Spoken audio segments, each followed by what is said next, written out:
السلام عليكم ومرحبا بكم في وصفه جديده من وصفاتي. ان شاء الله تكونوا كاع بخير وصحتكم لاباس. وصفتنا نهار اليوم ساندويتش الكاساديه. شوفوا يا البنات يجي بزاف بزاف بزاف بنين. شوفوا هنا انا راني منقصه فيه بزاف مقادير، يعني سهلت لكم الوصفه قد ما نقدر.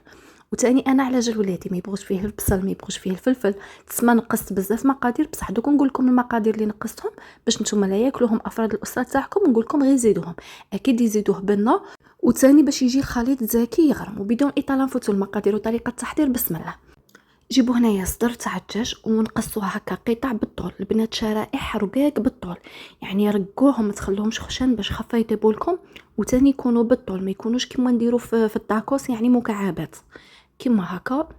ونقص كاع الكميه بنفس الطريقه راها موضحه. شوفوا البنات صدر تاع الدجاج ولا 50 ميل سكالوب غادي تعمر لكم خمسة تاع لي ساندويتش. وجيبوا المقله تاعكم اللي ما تلصقش، ديروا فيها تقريبا 2 مغارف كبار هكا تاع الزيت، ونديروا فيها هذاك الصدر تاع الدجاج اللي راه مقصوص شرائح بالطول. ونديروا الملح، نديروا سكر جبير مغرف صغيره، نص مغرف فلفل احمر ونص مغرف كركم، وربع مغرف كمون وشويه فلفل الكحل. ونجيبوا هاد الصلصه نديروا منها 2 مغارف كبار. هاد الصلصه اللي كنت خدمتها لكم البارح دوك نخلي لكم الفيديو في صندوق الوصف. مام اليوم دوك نعاودها لكم يعني في الفيديو نعاودها لكم بالتسريع هكا غير بالخف باش تشوفوا كيفاش خدمتها. ونديروا مغرف صغيره تاع الخل. خلطوا كل شيء غايه. وهنا البنات بلعوا عليه وخلوها تقريبا واحد نص ساعه عاده ودوها طيبوها. شوفوا كل شيء مع بعض، يعني ما ديريش في ريسيبيون وتضلي تكثري على روحك المواعين ولا باسينات ولا. خليها في مقلتها تريح وفي مقلتها طيبيها. المهم المقله ما تكونش تلصق، هذا ما كان. زدنا سنينه تاع الثوم، خلطنا كل شيء غايه وغطيناها. هاد الصوص اللي درتها فيها مخدومه بالياغورت الطبيعي، هي اللي تخلي هذوك الالياف نتاع الدجاج يطراو ويطيب غايه، يعني يطيب زبده. شوفوا طريقه الطهي تاعه هنا بعد ما ريحت نص ساعه ندوه نطيبوه نبلعوا عليه على نار متوسطه حتى يتلقح هذاك الماء تاعه. هنايا هذاك الماء غادي يطيب غير فيه، غير نخلطو باش هكا ما يلصقناش مع بعضياته. نخلطو مليح ونعاودو نبلعوا عليه ونقصوا له ونخلوه يطيب حتى ينشف تقريبا هذاك الماء، يقعد غير شويه هكا. غادي يطيب فيه هاد لاصوص يطيب ما شاء الله، يطيب زبده ويطيب بنين.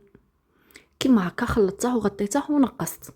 هنا البنات اللي يبغي الكميه تجيه زاكيه يدير معاها حبه تاع البصل مقطعه مكعبات صغيره وزوج حبات تاع الفلفل، هكا تجيكم الكميه مليحه. ومام هاد لاغوسيت يجي فيها البصل والفلفل. انا كيما قلت لكم الدراري ما يبغوش ياكلوه تسمى ما درتهاش. ونجي هنا نخدم هذيك لاصوص اللي درناها في الدجاج. نديروا بوط تاع الياغورت طبيعي ونزيدوا له مغرف صغيره تاع الهريسه الحاره، ونزيدوا نص مغرف تاع الطماطم مركزه، ونزيدوا 2 مغارف كبار يعني معمرين مليح تاع المايونيز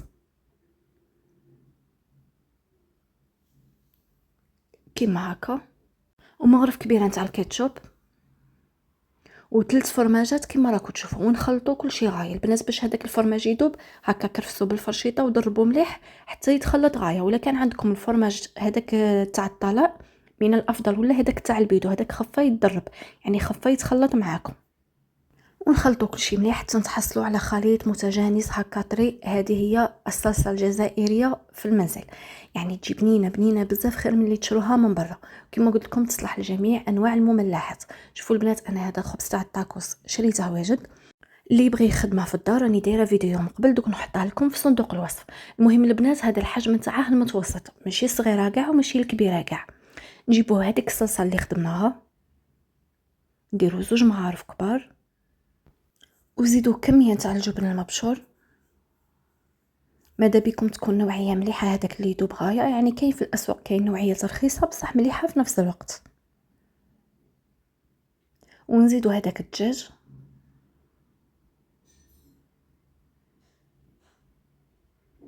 ونزيدوا البطاطا مقليه، ونعاودوا نديروا مع هذيك الصلصه من الفوق، ونزيدوا تاني شويه فرماج من الفوق باش هكا يذوب من كلتا الجهتين.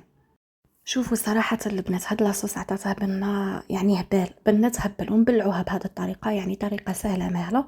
المقله تاعكم تكونوا مسخنينها مسبقا، تسطلوها هكا بشويه مارغرين. هذه هي المارغرين باش يجي طايب غايه احمر، يعني تعطيه لون شباب. ونحطوه. شوفوا البنات هنايا راه ناقصه النار بصح غير شويه وعاودوا قلبوه على خاطر في الساعه يحمر، ما يديش معاكم كاع الوقت. كيما هكا قلبته على الجهه الزوجه ونعاودوا نوقفوه كيما هكا باش يحمر من التحت. ونكمل نطيبهم كاع بنفس الطريقه، يعني الطريقه راها موضحه. شوفوا البنات يجي طوب في البنه، يجي يهبل. انا كنت درتها لهم في الليل وعجبهم بزاف وما شبعوش، عاودتها لهم في الفطور، يعني درتها لهم عشاء وعاود على غدوه في الفطور. حقيقه النيه كنت رايحه نديره طاكوس، من بعد كي لقيت الورق هذا تاع الطاكوس جاوني صغار ماشي كبار بزاف، ما نقدش نطويه وكل شيء ويجوا حبات غير صغار. مالا قلت ندير هادو دوك نقسم معكم تشوفوه كيفاش لداخل جا مفرمج، جاي هبل، جاي يكتر بالبنه.